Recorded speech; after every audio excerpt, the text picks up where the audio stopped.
J'ai une question. Que représente la fiction pour vous, pour moi, bref, pour nous, le public? C'est une question qui peut sembler bête dite comme ça, mais quand on s'interroge 2 minutes, c'est assez compliqué d'y répondre de manière complète. Que ce soit vous ou moi, on a tous un jour été marqués par une œuvre de fiction, et ce, même sans qu'on ne s'en rende compte. Quand on est exposé aux images, aux histoires depuis tout jeune, celles-ci peuvent s'imprégner en nous et sur comment on voit et on appréhende le monde, tout autant, si ce n'est plus que la réalité. La fiction nous aide à nous construire, à nous bâtir, en nous montrant des choses qu'on ne pourra jamais voir réellement dans nos vies. Au-delà de ça, la fiction peut être aussi proche pour nous que n'importe quelle chose palpable, que de véritables personnes. En effet, qui n'a jamais été ému devant une de ses fictions préférées? Qui ne s'est jamais agacé d'écouter une œuvre qu'il aime se faire critiquer négativement? Qui ne s'est jamais énervé quand l'une d'entre elles auxquelles on est attaché nous déçoit? La fiction peut être tellement puissante qu'elle a même été vectrice de conflits dans notre histoire, si bien qu'elle semble indissociable de la réalité. La fiction est une chose forte et importante. Oui, c'est ça. En une phrase, la fiction est importante pour son public. Mais comme vous faites vous-même partie de ce public, il est évident que je ne vous apprends rien, vous saviez déjà tout ça. Par contre, j'ai maintenant une autre question à laquelle il sera plus difficile de répondre. Que représente la fiction pour ses auteurs? Si on veut faire au plus facile, on peut dire que c'est uniquement un moyen pour eux de gagner de l'argent, puis basta. Mais même si c'est très certainement le cas pour certains, ça ne se limite pas qu'à ça. En tant que créateur, un auteur met une partie de lui dans ses œuvres, transmet sa vision du monde, son point de vue, sa morale. Bref, l'auteur devient un dieu au travers de sa fiction. Quoique non, pas toujours. Que ce soit le monde dans lequel on vit, les pressions extérieures explicites ou implicites, et même les autres œuvres qu'il a lui-même connues, peuvent complètement changer la sienne. Et des fois, c'est l'œuvre elle-même qui peut prendre son indépendance de son auteur. Il n'est pas rare que des auteurs avouent que des éléments qu'ils ne voulaient pas développer plus que ça finissent par prendre une place importante sans même qu'ils ne s'en rendent compte. L'œuvre et l'auteur partagent alors une relation particulière, loin d'être unidirectionnelle. Des auteurs arrivent à grandir au travers de leur création, arrivent à faire le point sur leur vie, s'ouvrir au monde, guérir de traumatismes. Bref, les œuvres de fiction peuvent représenter des choses à chaque fois différentes en fonction de ce qu'elles sont et de qui sont leurs auteurs, pour leurs auteurs eux-mêmes. Et l'un des meilleurs moyens de nous le faire comprendre, c'est quand elles brisent le fossé entre la réalité et la fiction, quand elles décident de parler elles-mêmes de ce rapport. Et là encore, ça peut être fait de bien des manières. Les mangas qui abordent le sujet ont à chaque fois leur façon de faire. Que cela soit quand un auteur s'inspire de ce qu'il a vécu pour parler des problèmes qu'il a pu avoir à dessiner ses histoires, de s'inclure carrément dedans pour entrecroiser les difficultés de l'écriture liées à celles imposées par l'industrie, ou plus largement pour parler de ce que peut représenter la fiction aussi bien pour elle-même, son public et ses créateurs. Personnellement, je suis assez touché par les mangas qui abordent ces thématiques et il y en a beaucoup que je trouve très intéressants. Mais parmi la liste de ceux-ci, j'aimerais aujourd'hui vous parler d'un qui traite la chose de manière plus intime, qui va nous parler directement du rapport de son auteur à ses personnages. Yo, c'est Haru, et aujourd'hui, on parle du monde selon Ushu. Le monde selon Ushu est un manga qui a commencé en 2012 dans le magazine Iki pour se terminer en 2014, le tout compilé en 2 tomes disponible chez nous aux éditions Casterman. On le doit à Ayako Noda, de son vrai nom Nibichiko Arai, autrice à qui on doit majoritairement des mangas Boys Love, certains qui sont juste des romances et d'autres un peu plus gras. Mais elle ne fait pas que des romances entre hommes, en témoignent ses mangas Ikatsushi Toku Umi Ganaru, et Incandescence, ce dernier prévu chez nous au passage. Et même pas que des romances tout court, en témoignent son récent Double et son premier manga édité, Le Monde selon Ushu. L'histoire commence en nous introduisant Alice Tsunomine, une jeune fille qui va devoir s'occuper des cours d'un de ses camarades de classe qui ne vient plus depuis le jour de la rentrée, Ushu Oshino. Cependant, en apparence, Ushu n'a aucune raison de sécher les cours, ce qui interroge pas mal Alice sur la raison de ses absences. Mais bien sûr, il y en a une. En effet, Ushu sait la vérité. Il sait qu'il n'est qu'un personnage de manga. Il voit le monde tel qu'il est réellement, et toutes les personnes à qui il le dit finissent par s'en rendre compte. On suivra dès lors le héros de cette histoire jusqu'au dernier chapitre de celle-ci. Alors la dernière phrase du synopsis peut sembler un peu bête, mais au vu de l'aspect méta de l'œuvre, c'est difficile de résumer autrement. Car Le Monde selon Ushu est un manga assez spécial, et pas uniquement pour ce qu'il raconte, mais aussi sur comment on peut en parler. Vous vous demandez peut-être pourquoi, eh bien je vais être honnête tout de suite. Le Monde selon Ushu est un manga auquel je ne peux pas trouver de défaut. Il est si réussi que ça? Non, c'est pas ça. En fait, ce manga n'est pas vraiment une histoire telle qu'on l'imagine de manière traditionnelle. Il est bien plus un témoignage, un aveu de son autrice qu'elle transmet sous forme de manga. La majorité des défauts qu'on pourrait trouver à d'autres histoires, comme des incohérences ou des manques de développement, sont ici complètement voulus et fidèles à ce que veut raconter sa mangaka. Ayako Noda a d'ailleurs elle-même dit qu'elle avait pu aller au bout de son histoire comme elle le souhaitait, sans être orientée. Par conséquent, chercher des qualités et des défauts à ce manga, c'est en soi un contresens à ce qu'il est, et persister à en trouver, c'est juste la preuve qu'on n'a rien compris à ce qu'on lit. Donc tu ne trouves pas ce manga bon? Je ne pense pas que bon soit le terme le plus approprié. En fait, je dirais plutôt que je trouve ce manga d'une part fascinant, et d'autre part particulièrement touchant. On va donc prendre les choses dans l'ordre et expliquer déjà pourquoi je le trouve fascinant. Alors, vous l'avez compris, Le Monde selon Ushu est un manga qui brise le quatrième mur, la frontière entre la fiction et la réalité, en ayant pleinement conscience de ce qu'il est. Par conséquent, il va avant tout jouer sur notre rapport à la bande dessinée, en rappelant que les codes que les médias utilisent et qui nous sont connus sont complètement artificiels. Il va le faire de bien des manières, que ce soit de façon assez frontale et quelquefois de manière plus subtile grâce à ses personnages. La manière frontale va se voir dès les couvertures des tomes, qui allient aussi bien de l'illustration, du dessin ancré et du crayonné, pour montrer que tout ce qu'on voit, c'est du faux.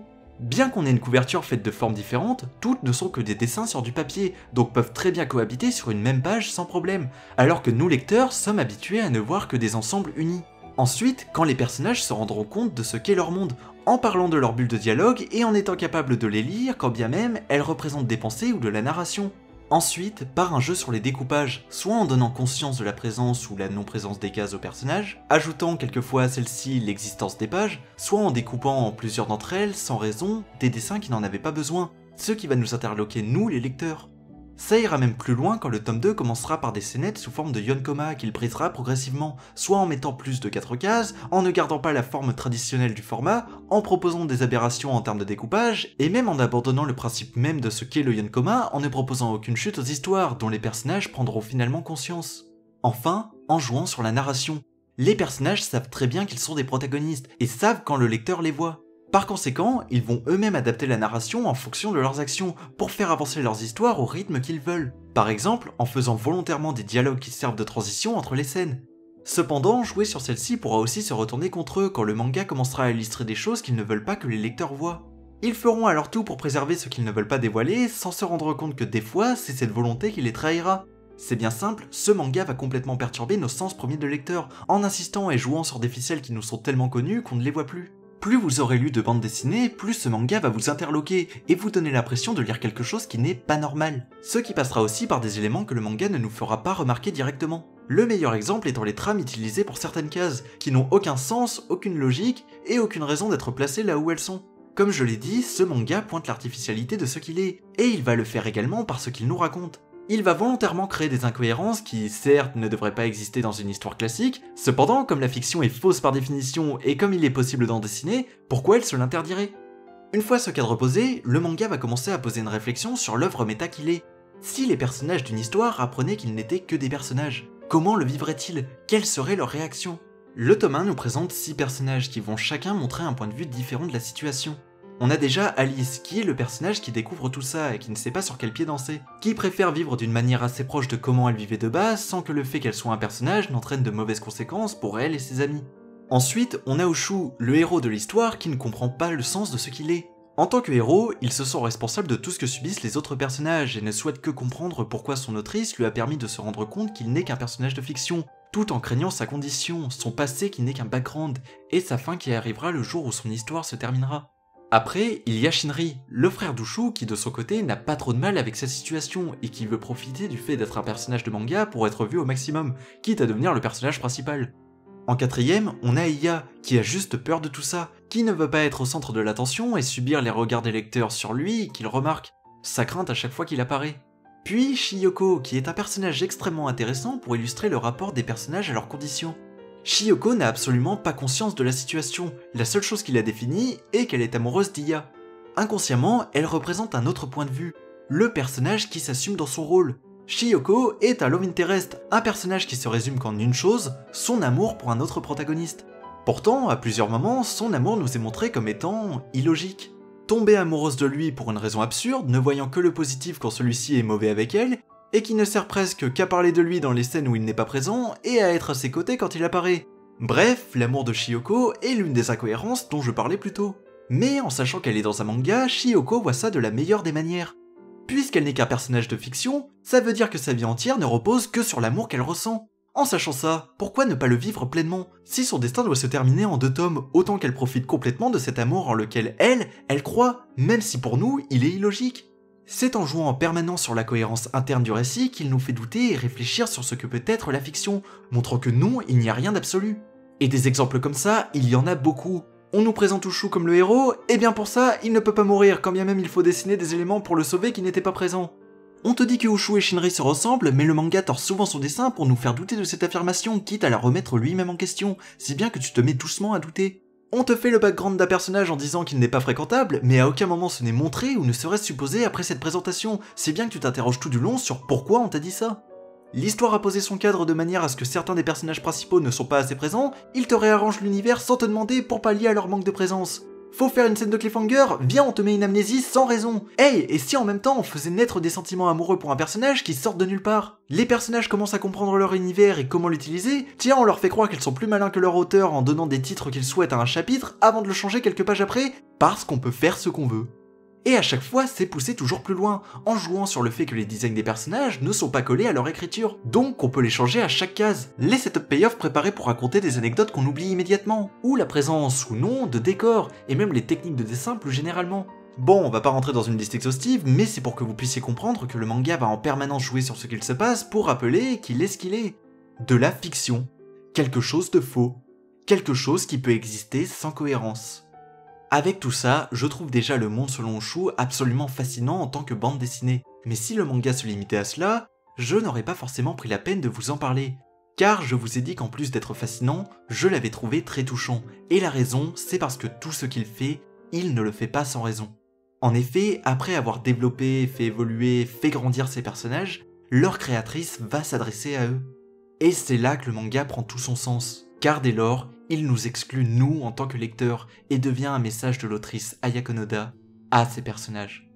Ils vont pouvoir discuter, se livrer aux autres en partageant leurs peurs, leurs peines et leurs envies. Ushu craint que lors de son histoire, d'autres personnages souffrent, il craint cette fin qui arrivera, il craint ce qu'il est, un personnage qui ne vivra plus après ces 2 tomes. Cependant, Ayako Noda aussi partagera les siennes, partagera l'amour qu'elle a pour ses personnages, ces moments où elle ne les comprend plus, notamment Samejima, le dernier personnage introduit dans le tome 1 qui va soulever plus de questions que donner de réponses, si bien qu'elle ne saura plus comment le développer. Elle s'agace quand ces personnages qu'elle a elle-même créés ont des réactions qui l'énervent, mais plus que tout, Ayako Noda nous parle de sa détresse en tant qu'auteur. Cette détresse de créer et développer des personnages qui ne peuvent survivre sans elle, des personnages qui, même si elle ne le souhaite pas, mourront un jour quand on lui interdira de poursuivre son histoire. Des personnages qui n'existeront jamais. Dès lors, on comprend que cet univers qu'elle a créé volontairement avec plein d'incohérences lui fait en fait du mal du fait de sa nature factice. Bref, sa détresse est en fait celle d'Ushu. Et pas seulement, on comprend que tous ces personnages sont une partie d'elle qu'elle a créée volontairement ou non. Il suffit de se rappeler de toutes les romances qu'elle a écrites pour comprendre que c'est normal qu'il y en ait une dans son premier manga. Pourquoi elle se représente avec le même design qu'Alice? Elle a donné une partie d'elle à chacun de ses personnages pour qu'ils prennent leur indépendance, pour qu'ils aient leurs pensées, leurs sentiments, leurs points de vue qui ne sont même plus écrits, qui deviennent naturels quand elle s'ouvrira à eux. Elle les a développés tout le long de son intrigue pour qu'au final, ses créations la libèrent du mal-être que représente le fait d'être créatrice. Je trouve les derniers chapitres du manga particulièrement incroyables du fait qu'ils nous laissent être témoins de comment l'auteur et ses personnages peuvent créer une relation qui, comme je le disais plus tôt, n'est pas unidirectionnelle. Comment ils peuvent chacun gagner une indépendance pour influer les uns sur les autres, pour vivre ce qu'ils sont de manière plus sereine. Tout ce qu'a préparé le monde selon Ushu pour arriver jusque-là prend alors tout son sens et rend la conclusion touchante dans ce qu'elle dit de son autrice. Je peux difficilement plus développer, c'est bien quelque chose qu'il faut lire de soi-même, en prenant en plus des échanges les dessins qui illustrent les troubles et les réponses que le manga va offrir. Le monde selon Ushu est une œuvre qui m'a pas mal retourné le cerveau quand je l'ai lu. Un manga qui arrive à se distinguer des autres séries du genre et qui par ses questionnements et la manière de les traiter le rend assez unique. Même si je n'ai pas envie de crier à l'OVNI, parce que très sincèrement, des mangas qui brisent le 4e mur pour servir un message personnel, ce n'est ni le seul ni le premier, dans le même genre je ne pourrais que vous recommander l'excellent opus du grand Satoshi Kon, ça n'en reste pas moins une œuvre qui a tout pour faire comprendre le rapport bien plus compliqué qu'il n'y paraît de l'auteur à son œuvre dans les sentiments qu'il peut ressentir. C'est un manga que je vous recommande sans hésiter, qui ne parlera peut-être pas à tous, mais qui, je suis sûr, a moyen de trouver écho en vous si vous avez vous-même déjà écrit des histoires. Et même sans ça, il se peut que cela soit une expérience de lecture auquel vous n'êtes pas habitué et qui pour cela puisse vous marquer. Et voilà pour ce 33e Manga Sky, j'espère que vous l'aurez apprécié.